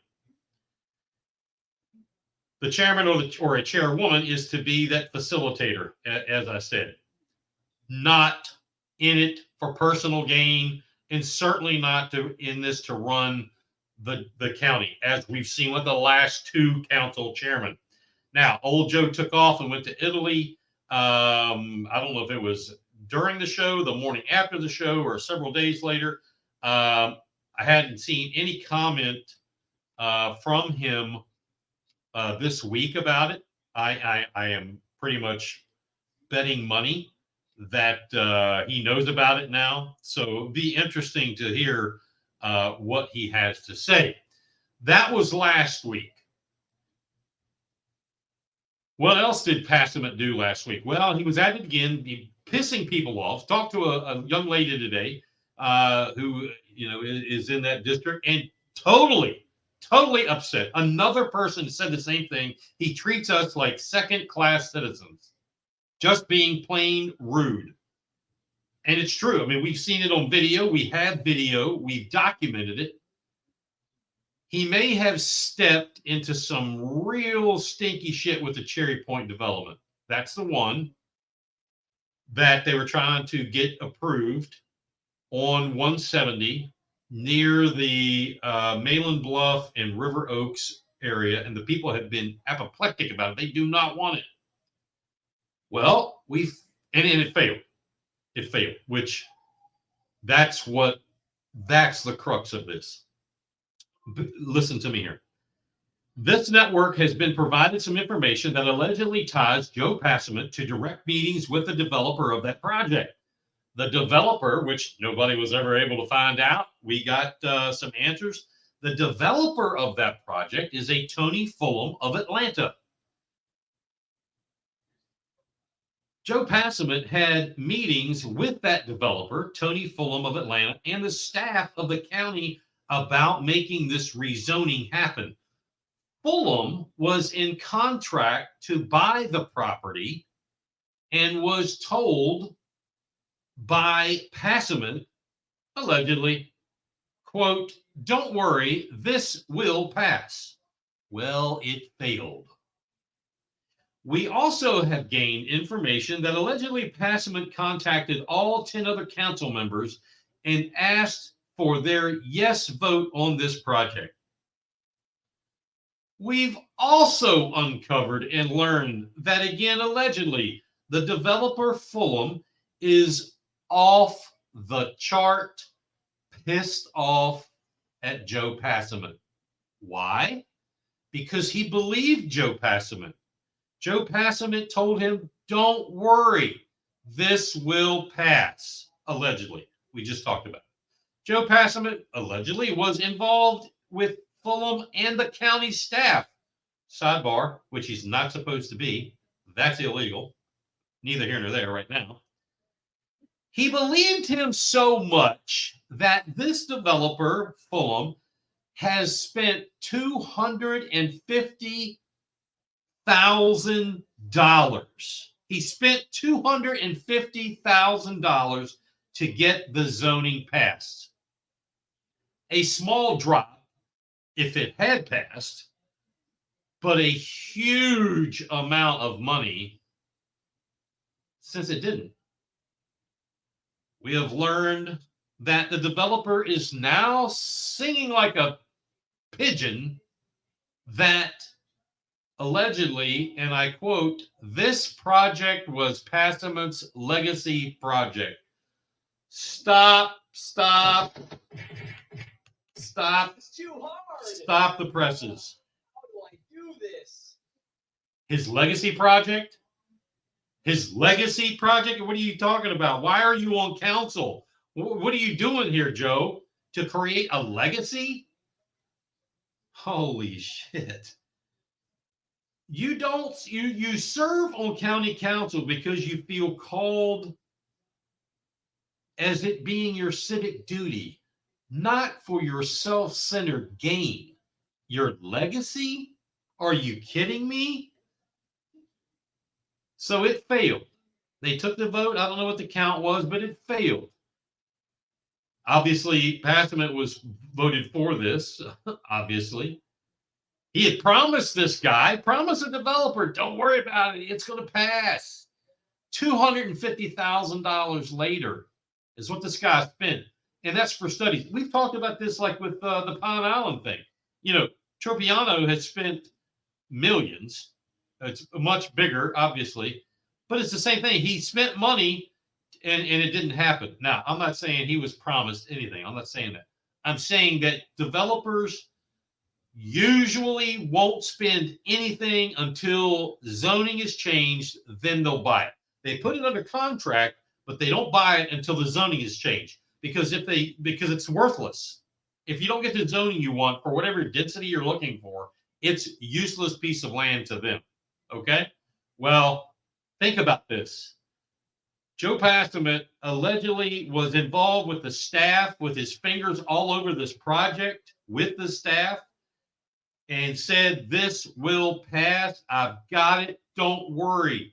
He was quoted allegedly as saying, bro spent $250,000 and it failed. Joe's in Italy. Your Rock Authority. Big Patriot Radio. I wouldn't tell anybody about this.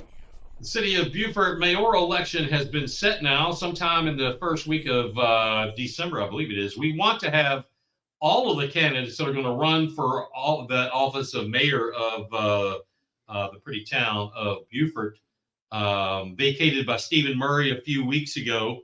On this program, like the two guys we had on here earlier, we want them on here.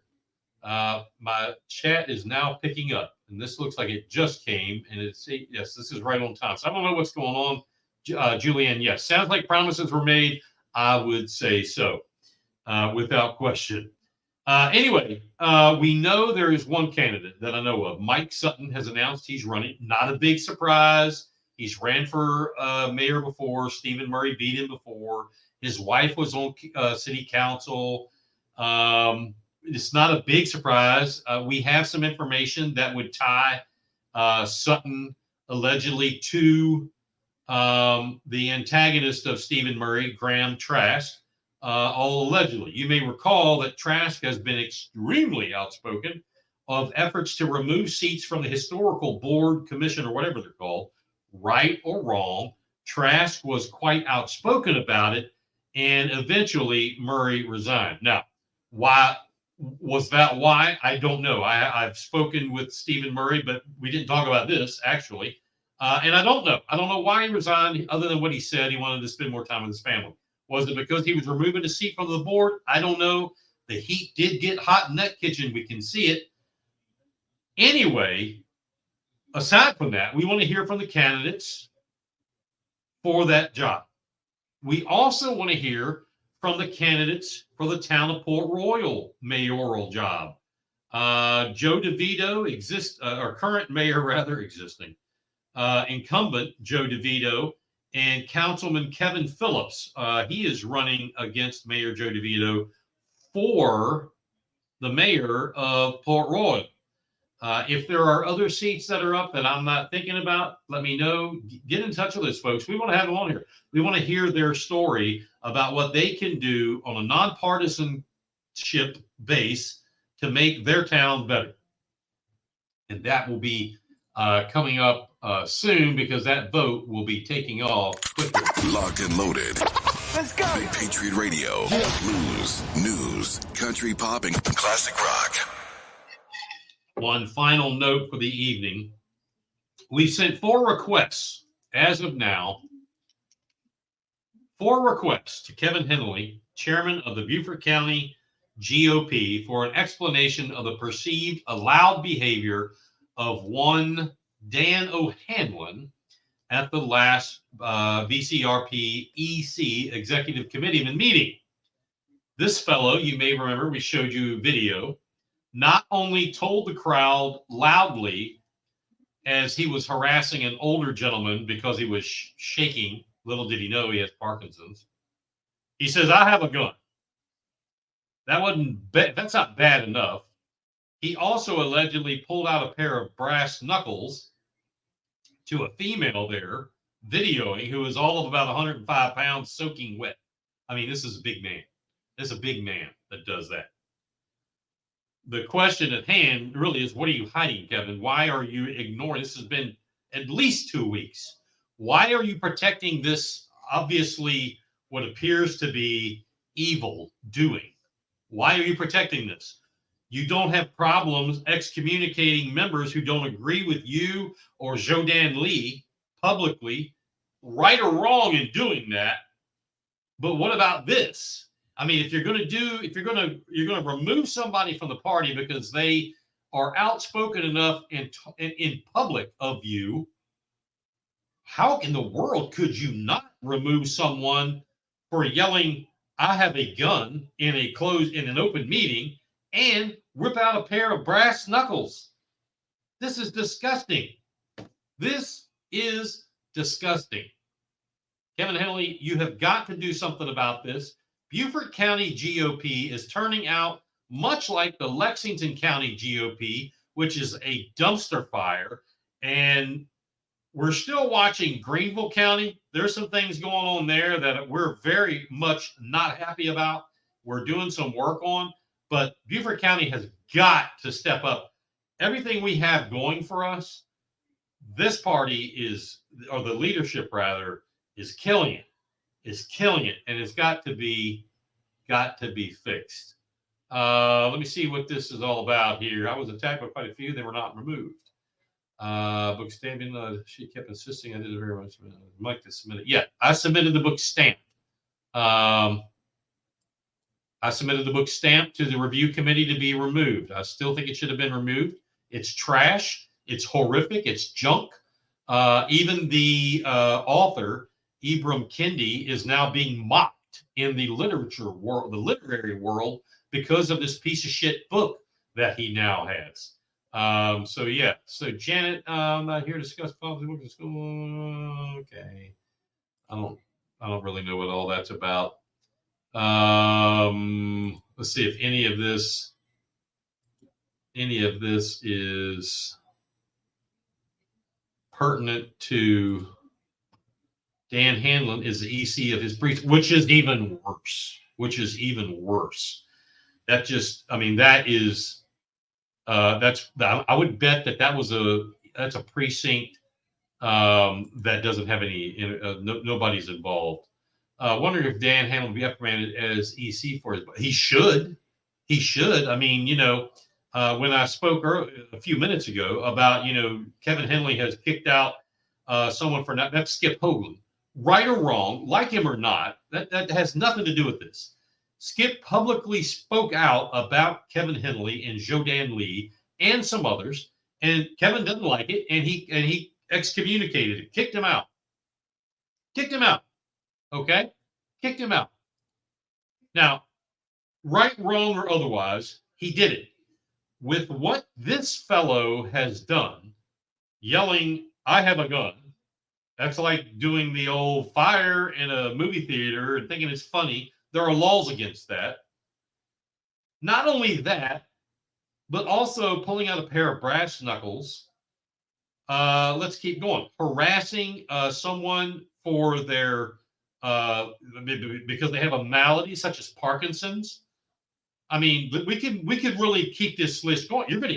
Kevin, you're gonna keep this guy as an EC as a member? Are you serious? If you're gonna kick someone out because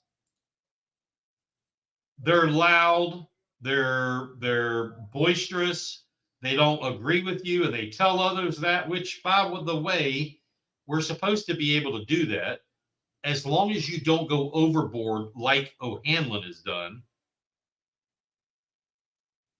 If you're doing that, then how in the world can you not remove this guy? People have, and that's just disgusting. That right there, that is disgusting. If anybody does that, I don't care who they are, they're just an asshole. They're just an asshole. And you can tell them that I said, you're just an asshole if you do this, and you don't deserve to be in any woman's earshot. You deserve to be in a hole somewhere in a canyon, in a cavern. If you're going to go around calling women that, you're an asshole. Period. Let's see here. So I'm taking that all this other is about a moderator with the What's Happening in Bluffton page. Okay, that's got nothing to do with this show. Corey, I don't know if you're still on here or not. I see a lot of your comments are coming through now. Again, if you want to talk, we can talk about this together as we always do. But this is a non-partisan race. It's a socialized job to begin with. I'm not really interested in if it's a pro. Matter of fact, Joe, will say this. Joe is very much conservative. He thinks very hard like I do. I'm not interested in any of that for this job of mayor. I'm not interested in that. It's got nothing to do with it. Yes, Tim said what he said. He believes part of this and part of that, and we will have the opportunity to ask him that when I have others here as well. Quite frankly, I'd like to hear if Bridget Frazier will answer that as well as the others, but specifically someone who is such an anti-conservative, outspoken figure. I do see here that Tim responded directly to Elizabeth Ivy. Ivy, if you haven't seen this, let me know and I'll send it to you. There are some explanations there. He is offering his phone number to you. I think he'd be willing to talk to you and you all can work that out. Anyway, that is where that is. It is 3 minutes after 9. And I believe we accomplished everything. There was one other thing that we wanted to talk about. We really don't have the time now. We hit the 2-hour mark. And that is the resolutions. I may do a special show, a tape show, about the RNC's resolutions, which we read here about voting integrity and how the RNC is in writing saying that they are in support of paper ballots, non-electronic devices, ballots opened in public, a paper trail. Yes, with all due respect, Representative Chairman of the Judiciary, Weston Newton, seems to believe rather, that there is a paper trail. I disagree. It's a paper trail for people who know how to read barcodes. That is not a paper trail. We don't know what's on the barcode. We can't read the cast vote record because they won't provide it. And it goes mysteriously vanishing. So the story behind this is the Beaufort County State EC Jodan Lee has come up with her own resolution that has satisfied some, but does not eliminate the machines, which she so proudly says is fine. Along with Kevin Henley, says the machines are fine. There's nothing wrong. Even though the RNC has said, we got to get out of this. We got to get out of this business. This ranked choice voting, we got to get out of this. This electronics, got to get out of this. Serialized, vote in private with a social security number on your driver's license or identification card in private. Read it, tabulate it in public. That's what needs to happen. Last thing, and I promise. Did you know? And some people will say, man, you're busting on a Republican. Look, if you haven't figured it out by now, if you're going to cheat, I don't give a shit what flavor you pick. I don't like it. I don't like cheaters. Don't like people who cheat in voting. That's bullshit. So don't go around saying it's only the Democrats cheat. That's bullshit. Every flavor cheats. Every flavor cheats. Now, what I want to talk about is, did you know that one of the new, and there's several, appointed members of the Beaufort County Election Commission, they're appointed by our legislative delegation. Bill Herb-Kurzman, Weston Newton, Tom Davis, Chip Campson, Shannon Erickson, Michael Rivers, whatever the District 45 senator who's never there, whatever her name is, all of it. They appoint these election commission members. One of them is a named male, Michael Sweeney. Big deal, you say? Well, the big deal is he is the husband, yes, Margie Bright Matthews. I can't remember her name because she's never there. She doesn't do diddly shit. Anyway, Mike Sweeney is the husband of Jodan Lee, the Beaufort County State Executive Committee woman. There's nothing that says you can't do that. That's right. By the letter, there's Matt Sweeney. That's right, Mike Sweeney. Oh, there must be a Mike Sweeney. Matt Sweeney. Okay? There is something called pillow talk in legal terms. You can look in Black's Law Dictionary about pillow talk. That was an issue several years ago when Sheriff Tanner's wife was running for the 14th Solicitor's Office. Okay? The Sheriff's Office and the Solicitor's Office are not the same. And pillow talk could possibly lead to a conflict. That was a problem then. It was a concern then. It should be a concern now. Yeah, but he's a Republican. I mean, that just gives us one up. Again, hey, I'm being honest and transparent about it. If you're a Democrat and you know this, you should be pissed. I'm pissed because it doesn't create the optics of appropriateness. The optics of this is really bad. And that's what makes this party look bad to so many people. You know, the same thing, I would be saying the same exact thing if one of the others was related to the chairman of the Democrat Party or the state committeeman, whatever. I would say the same thing. Did they get one over? I don't know. I don't know if it was done on purpose or not. I really don't care. What I do know that it is there. And, you know, until, from what I hear from some Democrat informants, until he is involved in a fundraiser or managing a campaign or managing a poll, or there's like 5 or 6 things, until he's done that, they're really not too concerned. And hey, that's fine. I'm just saying, it looks, if it smells bad and it looks bad, it might be bad. You know, if it, you can take a pig and put lipstick on it, but at the end of the day, it's still a pig. Okay? All right. That is it. That is it for tonight. Be good out there and stay safe, America. Until next week, this is Mike Covert. Good night.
Oh, they all know our name.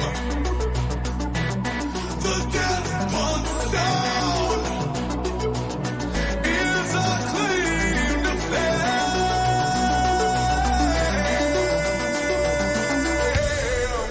And that's why they call me